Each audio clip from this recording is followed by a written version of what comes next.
क्या आपने कभी सोचा है कि मतलब ऐसा क्यों होता है कि कुछ लोग पूरी जिंदगी पैसों के लिए संघर्ष करते रहते हैं, महीने के अंत में बिल चुकाने की चिंता में डूबे रहते हैं, जबकि कुछ लोग बहुत ही आसानी से अमीर बन जाते हैं। ये एक ऐसा सवाल है जो सच में हर इंसान को कभी ना कभी परेशान जरूर करता है। बिल्कुल। और ज्यादातर लोग अपनी पूरी जिंदगी एक बहुत बड़े भ्रम में बिता देते हैं। उन्हें लगता है कि अगर वो दिन रात कड़ी मेहनत करके एक अच्छी नौकरी बचाए रखें तो एक दिन वो अमीर बन ही जाएंगे। जो कि एक बहुत बड़ी गलतफहमी है। वही तो। लेकिन क्या हो अगर ये बात पूरी तरह से गलत हो?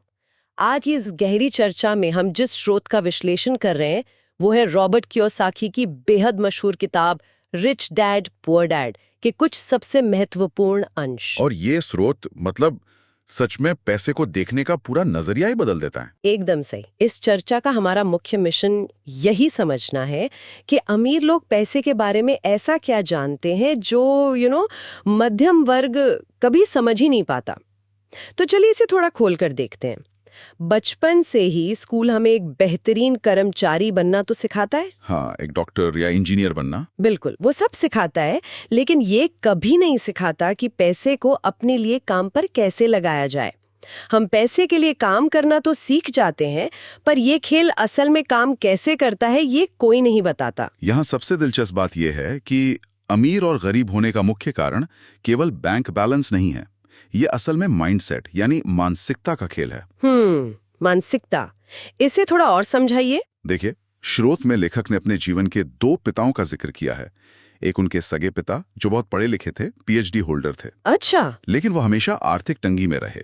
उन्हें लेखक पुअर डैड यानी गरीब पिता कहते हैं। और दूसरे उनके दोस्त के पिता थे जो 8वीं कक्षा भी पास नहीं थे। अरे वाह, सिर्फ 8वीं? हाँ, लेकिन आगे चलकर वो हवाई राज्य के सबसे अमीर आदमियों में से एक बने। उन्हें वो रिच डैड कहते हैं। दोनों की सोच में ना मतलब जमीन आसमान का फर्क था। जैसे कि? कोई उदाहरण है क्या? बिल्कुल। गरीब पिता अक्सर कहते थे मैं इसे नहीं खरीद सकता, और ये वाक्य दिमाग को उसी वक्त बंद कर देता है। क्योंकि आपने तो मान लिया कि आप कुछ नहीं कर सकते। एकदम सही। वहीं अमीर पिता कहते थे मैं इसे कैसे खरीद सकता हूँ। ये एक सवाल है जो तुरंत दिमाग को काम पर लगा देता है। ये बहुत ही शक्तिशाली बात है। मैं सोच रही थी कि सिर्फ शब्दों का ये छोटा सा बदलाव कितना गहरा असर डालता है। हाँ, गरीब पिता कहते थे कि मुझे पैसे में कोई दिलचस्पी नहीं है, जबकि अमीर पिता का मानना था कि पैसे में ताकत है। ये सोचने का वो बुनियादी ढांचा है जो तय करता है कि कोई इंसान ताउम्र संघर्ष करेगा या वित्तीय स्वतंत्रता हासिल करेगा। सही बात है। और इसी से स्रोत का पहला बड़ा मुद्दा निकल कर आता है कि अमीर लोग पैसे के लिए काम नहीं करते। बिल्कुल नहीं करते। अब सवाल ये है कि अगर वो पैसे के लिए काम नहीं करते तो फिर वो किस लिए काम करते हैं?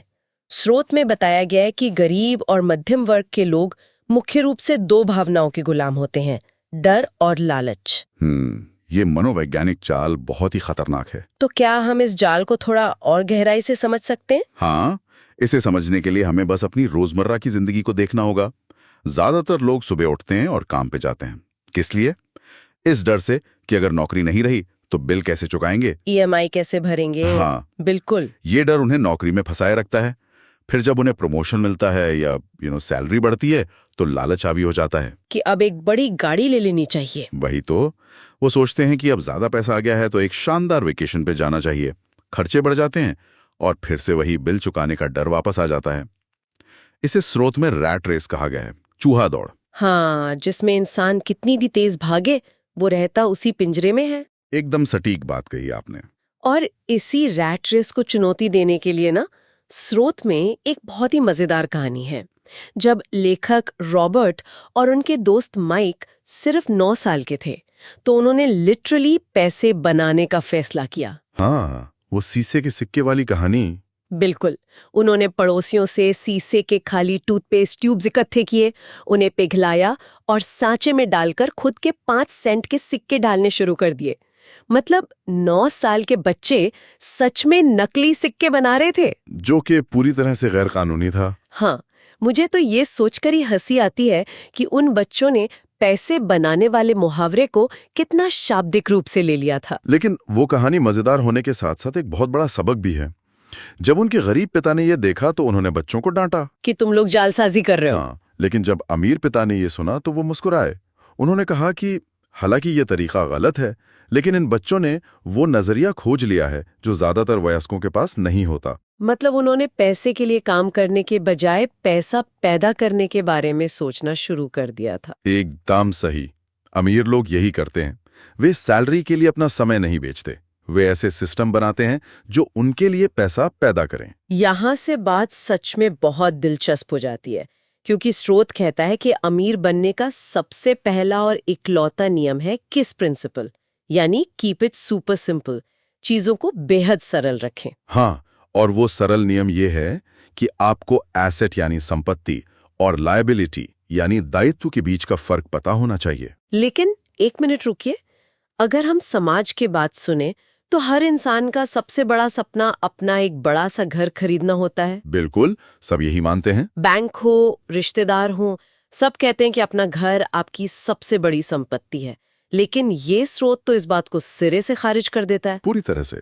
तो क्या सच में जीवन भर की सबसे बड़ी उपलब्धि यानी अपना घर असल में एक लायबिलिटी है? ये तो आम आदमी आसानी से नहीं मानेगा। मैं कहूंगा कि ये शायद इस स्रोत का सबसे विवादास्पद लेकिन सबसे ज्यादा आंखें खोलने वाला हिस्सा है। कैसे? देखिए, अगर हम डिक्शनरी में एसेट और लायबिलिटी की परिभाषा देखेंगे ना, तो उलझ कर रह जाएंगे। अमीर पिता ने इसे शब्दों के बजाय कैश फ्लो की दिशा से समझाया। कैश फ्लो यानी पैसे का बहाव। हाँ, नियम बहुत सीधा है। एसेट वो चीज है जो इंसान की जेब में पैसा डालती है, और लायबिलिटी वो चीज है जो जेब से पैसा निकालती है। बहुत ही आसान परिभाषा है। अब घर वाले उदाहरण पर आते हैं। जब कोई व्यक्ति एक बड़ा घर खरीदता है तो वो एक भारी भरकम होम लोन लेता है। हाँ, 20 या 25 साल का लोन। बिल्कुल। अब हर महीने उस घर की ईएमआई जा रही है, प्रॉपर्टी टैक्स जा रहा है, मेंटेनेंस का खर्च हो रहा है। मतलब पैसा लगातार बाहर जा रहा है। बिल्कुल। जब तक उस घर से कोई किराया या आमदनी नहीं आ रही है, वो घर हर महीने जेब से पैसा निकाल रहा है। इसलिए कैश फ्लो के नजरिए से वो एक लायबिलिटी है। ये बात सच में सोचने पर मजबूर करती है। मतलब अगर मेरे पास एक घर है जिसमें मैं रह रही हूँ और मान लीजिए मेरी नौकरी चली जाए, तो वो घर मुझे खाना तो नहीं खिलाएगा, बल्कि बैंक वाले उस घर को नीलाम करने आ जाएंगे क्योंकि मैं ईएमआई नहीं भर पाऊंगी। सही कहा। तो फिर वो मेरी सुरक्षा कैसे हुआ? वो सुरक्षा नहीं है, और इसी गलतफहमी की वजह से अच्छी सैलरी वाले लोग भी ब्रैकेट क्रीप के शिकार हो जाते हैं। अच्छा, ये ब्रैकेट क्रीप क्या है? इसे थोड़ा आसान भाषा में समझाएंगे? जरूर। जब किसी इंसान की आमदनी बढ़ती है तो अक्सर वो एक बड़े टैक्स ब्रैकेट में आ जाता है, यानी उसे पहले से ज्यादा टैक्स देना पड़ता है। हाँ, और इसके साथ ही आमदनी बढ़ने की खुशी में वो एक और बड़ा घर या महंगी गाड़ी लोन पर ले लेता है। अरे हाँ, लाइफस्टाइल अपग्रेड कर लेते हैं लोग। वही नतीजा ये होता है कि आमदनी तो बढ़ी, लेकिन उसके खर्चे और टैक्स उस आमदनी से कहीं ज्यादा तेजी से बढ़ गए। मतलब वो इंसान असल में पहले से ज्यादा गरीब और कर्ज में डूब गया। बिल्कुल। सारा खेल इस बात का है कि पैसा किस दिशा में बह रहा है। अमीर लोग अपनी आमदनी का इस्तेमाल ऐसे एसेट्स खरीदने में करते हैं जो और पैसा लाएं, जैसे रेंटल प्रॉपर्टी या स्टॉक्स। हाँ, या कोई रॉयल्टी देने वाली चीज। ये तो ऐसा हुआ कि आप दिन भर किसी और के खेत में पानी दे रहे हैं, वहां फसल उगा रहे हैं, लेकिन अपने घर के गमलों को एकदम सूखा छोड़ रखा है। बहुत ही बेहतरीन उदाहरण दिया आपने। हम दूसरों को अमीर बनाने के लिए तो 9 से 5 की नौकरी करते हैं, लेकिन अपने खुद के खेत में एक बीज भी नहीं बोते। और इसी से स्रोत का अगला नियम जुड़ता है, अपने काम से काम रखें, यानी माइंड योर ओन बिजनेस। हाँ, और यहाँ अपने काम से काम रखने का मतलब ये नहीं है कि दूसरों की बातों में दखल ना दें। तो वित्तीय दुनिया में इसका क्या मतलब है? इसका मतलब है कि अपने एसेट कॉलम को ही अपना असली बिजनेस माने। अक्सर लोग अपनी पूरी जिंदगी दूसरों के लिए काम करते हुए बिता देते हैं। वो कैसे? देखिए, वो पहले कंपनी के मालिक के लिए काम करते हैं ताकि उसे मुनाफा हो।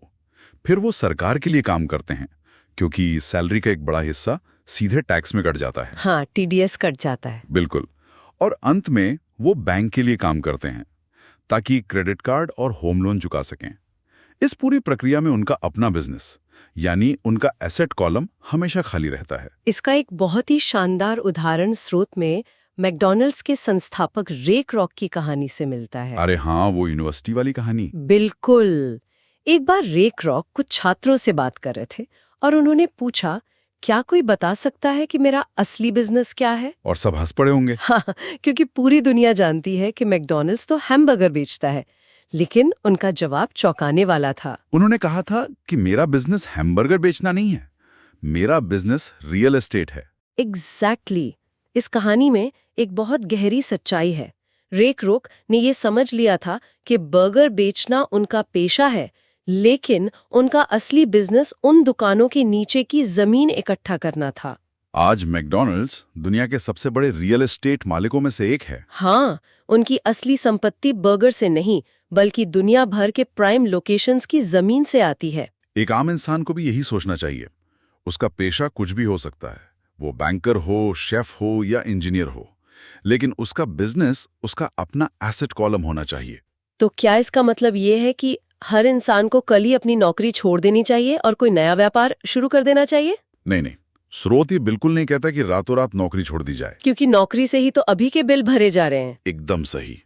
सलाह ये है कि अपनी नौकरी करते रहें, लेकिन साथ साथ अपना एसेट कॉलम बनाना शुरू करें। थोड़ा थोड़ा निवेश करके। हाँ, जब आप अपनी सैलरी से कुछ पैसा बचाकर उसे किसी निवेश या स्टॉक में लगाते हैं, तो वो पैसा आपका कर्मचारी बन जाता है। और पैसे की सबसे अच्छी बात यह है कि वो बिना थके दिन के 24 घंटे काम करता है। बिल्कुल, और आने वाली पीढ़ियों तक आपके लिए काम कर सकता है। और यहीं पर अमीर और गरीब के खर्च करने के तरीके का सबसे बड़ा अंतर सामने आता है। अमीर लोग अपनी विलासिता की चीजें, लग्जरीज, वो अपने एसेट से आने वाले मुनाफे से खरीदते हैं। हाँ, वो सीधे सैलरी से महंगी गाड़ी नहीं लेते। वो एक ऐसा एसेट बनाते हैं जो उस गाड़ी की ईएमआई भर सके। जबकि मध्यम वर्ग के लोग सीधा लोन लेकर विलासिता की चीजें खरीदते हैं, जो उन्हें और कर्ज में धकेल देता है। सटीक विश्लेषण है ये। और मध्यम वर्ग के इस संघर्ष का एक बहुत बड़ा कारण एक ऐसी चीज है जिसके बारे में कोई बात नहीं करना चाहता। हाँ, मैं समझ गई। टैक्स। हाँ, टैक्स। ये तो सच में बहुत ही दर्दनाक विषय है। मतलब बचपन से हम रॉबिन हुड की कहानी सुनते आए हैं, जो अमीरों को लूटकर गरीबों में पैसा बांटता था। हम सबको वो एक नायक लगता था। हाँ। लेकिन यहाँ स्रोत बता रहा है कि रॉबिन हुड की इसी मानसिकता ने आज मध्यम वर्ग का सबसे ज्यादा नुकसान किया है। बिल्कुल किया है। लेकिन कैसे? अगर अमीरों से टैक्स लिया जा रहा है तो मध्यम वर्ग का क्या नुकसान है? अगर हम थोड़ा इतिहास में जाए ना, तो चीजें बहुत साफ हो जाती हैं। शुरुआत में अमेरिका और इंग्लैंड जैसे देशों में कोई नियमित इनकम टैक्स नहीं था। सच में कोई टैक्स नहीं था? नहीं, टैक्स केवल युद्ध जैसी आपातकालीन स्थितियों का खर्च उठाने के लिए लगाया जाता था। अच्छा। फिर सरकार ने स्थायी इनकम टैक्स लागू करने का विचार रखा।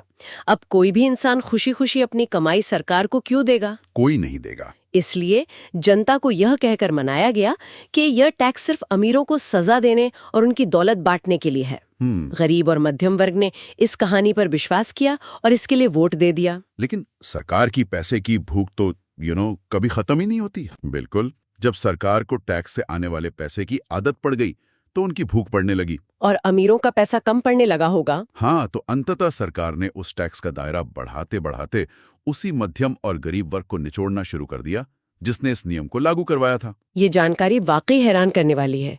एक नियम जो अमीरों के खिलाफ बनाया गया था, वो आम आदमी के गले का फंदा बन गया और आज तक बना हुआ है। लेकिन एक सवाल उठता है, अगर टैक्स इतना ही भारी है तो अमीर लोग इससे कैसे बच जाते हैं? यहाँ जो रहस्य है वो है कॉरपोरेशन की ताकत। कॉरपोरेशन मतलब बड़ी बड़ी कंपनियां? देखिए, जब एक आम आदमी कॉरपोरेशन शब्द सुनता है तो उसके दिमाग में एक बहुत बड़ी फैक्ट्री या कांच की ऊंची इमारत आती है। हाँ, हजारों कर्मचारियों वाली कंपनी। लेकिन हकीकत में कॉरपोरेशन सिर्फ एक कानूनी ढांचा है। ये एक वकील के ऑफिस की अलमारी में रखा कानूनी दस्तावेजों का एक फोल्डर मात्र हो सकता है। बस एक फोल्डर? हाँ, ये कोई ईंट पत्थर की इमारत नहीं, बल्कि एक कानूनी ढाल है जो अमीरों को भारी टैक्स बचाने में मदद करती है। चलिए इसे थोड़ा गणित से समझते हैं।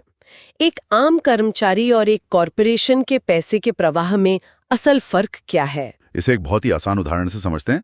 मान लीजिए एक आम कर्मचारी 100 रुपए कमाता है। ठीक है। सरकार सबसे पहले उसमें से 30 रुपए टैक्स के रूप में काट लेती है। तो उसके हाथ में बचे 70 रुपए। बिल्कुल। अब उसे इन्हीं 70 रुपयों में अपने घर का किराया, बच्चों की फीस और सारे खर्चे पूरे करने होते हैं। तो कर्मचारी पहले कमाता है, टैक्स देता है और फिर खर्च करता है। हाँ, अब कॉरपोरेशन के मामले में देखिए, नियम बिल्कुल उल्टा है। मान लीजिए एक कॉरपोरेशन 100 रुपए कमाता है। वो पहले टैक्स नहीं देता, वो पहले अपने सारे खर्चे करता है। वो 70 रुपए अपने व्यापार को बढ़ाने, गाड़ियों का खर्च और यहाँ तक कि हवाई में होने वाली बोर्ड मीटिंग के बहाने ट्रिप्स पर खर्च कर देता है। अरे बाप रे! तो अब उसके पास सिर्फ 30 रुपए बचे। बिल्कुल। और कॉर्पोरेशंस सिर्फ इन बचे हुए 30 रुपयों पर टैक्स देता है। ये सब पूरी तरह से कानूनी होता है। मतलब कर्मचारी पहले टैक्स देता है, फिर खर्च करता है, और अमीर पहले खर्च करते हैं, फिर जो बचता है उस पे टैक्स देते हैं। यही वो सबसे बड़ा रहस्य है। तो इस सब का असल मतलब क्या है? इसका मतलब ये है कि नियम वही है, बस अमीरों ने ये सीख लिया है कि उन नियमों को अपने फायदे के लिए कैसे इस्तेमाल करना है। एकदम सही। और यही बात हमें वित्तीय साक्षरता यानी फाइनेंशियल इंटेलिजेंस की ओर ले जाती है। स्रोत का दावा है कि पैसा वास्तव में कोई ठोस चीज नहीं है, ये सिर्फ एक आपसी सहमति है। अमीर लोग पैसे का आविष्कार करते हैं। हाँ, इसे समझाने के लिए स्रोत में कैश फ्लो क्वाड्रेंट का मॉडल दिया गया है। वो 4 हिस्सों वाला मॉडल? बिल्कुल।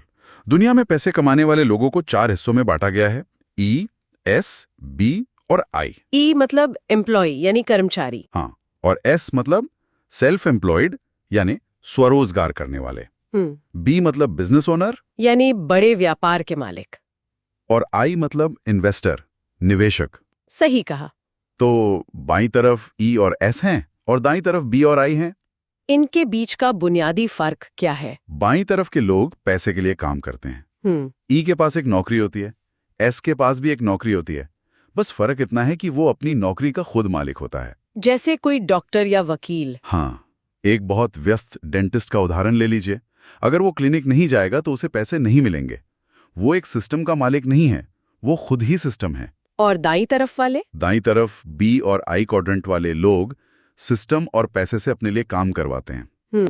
एक बिजनेस ओनर ऐसा सिस्टम बनाता है जिसे चलाने के लिए उसे खुद वहां रहने की जरूरत नहीं होती। मतलब वो छुट्टी पे भी चला जाए तो पैसा आता रहेगा? बिल्कुल। कोई इंसान जो आज बाईं तरफ है, वो दाईं तरफ कैसे जा सकता है? इसके लिए केवल कड़ी मेहनत काम नहीं आएगी, इसके लिए वित्तीय बुद्धि की जरूरत होती है। स्रोत के अनुसार इसके लिए 4 तकनीकी कौशल चाहिए। वो 4 कौशल कौन से हैं? पहला है अकाउंटिंग यानी वित्तीय साक्षरता। आपको नंबर्स पढ़ना और कैश फ्लो समझना आना चाहिए। दूसरा है निवेश यानी पैसे से पैसा बनाने का विज्ञान। और बाकी के 2? तीसरा है बाजार की समझ यानी मांग और आपूर्ति कैसे काम करती है।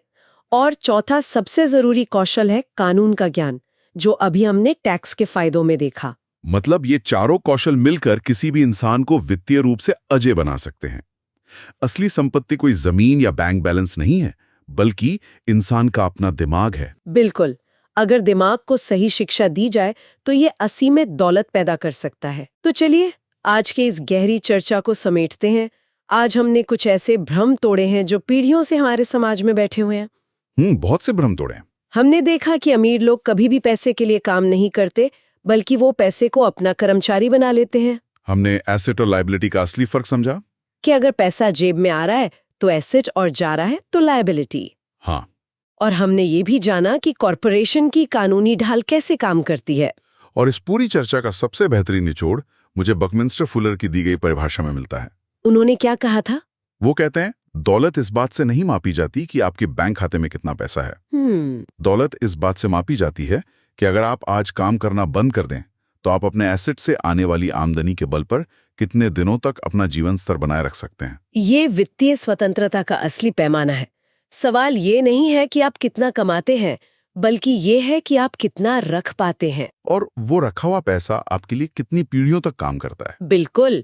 इस चर्चा का सबसे बड़ा सबक ये है कि हमारा सबसे बड़ा एसेट हमारा खुद का दिमाग है। एक नया टीवी खरीदने के बजाय अगर कोई इंसान अपने वित्तीय ज्ञान को बढ़ाने में निवेश करता है तो वो अपनी नियति खुद लिख सकता है। सही बात है। आज की ये चर्चा यहीं समाप्त होती है, लेकिन जाने से पहले दर्शकों के लिए एक गहरा विचार छोड़ना चाहूंगी। जरा कल्पना कीजिए, अगर बचपन से ही हर स्कूल में ये सिखाया जाने लगे कि पैसा असल में कैसे काम करता है, तो क्या दुनिया में आज जितनी गरीबी है उसका अस्तित्व बचेगा? शायद दुनिया का नक्शा ही कुछ और होता। बिल्कुल। और जब तक स्कूल ये जिम्मेदारी नहीं लेते, तब तक क्या हम खुद अपने वित्तीय ज्ञान को बढ़ाने का संकल्प लेंगे? ये एक ऐसा सवाल है जिसका जवाब हम सबको खुद खोजना है। बिल्कुल खोजना चाहिए। और दर्शकों से एक छोटी सी गुजारिश है, अगर आपको हमारी ये गहरी चर्चा पसंद आई और इससे आपको कुछ नया सीखने को मिला तो इस वीडियो को लाइक जरूर करें। हाँ, और चैनल को सब्सक्राइब करना ना भूलें। अपने दोस्तों और परिवार के साथ इसे शेयर करें ताकि वो भी इस रैट रेस से बाहर निकलने का रास्ता खोज सकें। जुड़े रहिए, सीखते रहिए और अपने एसेट कॉलम को बढ़ाते रहिए।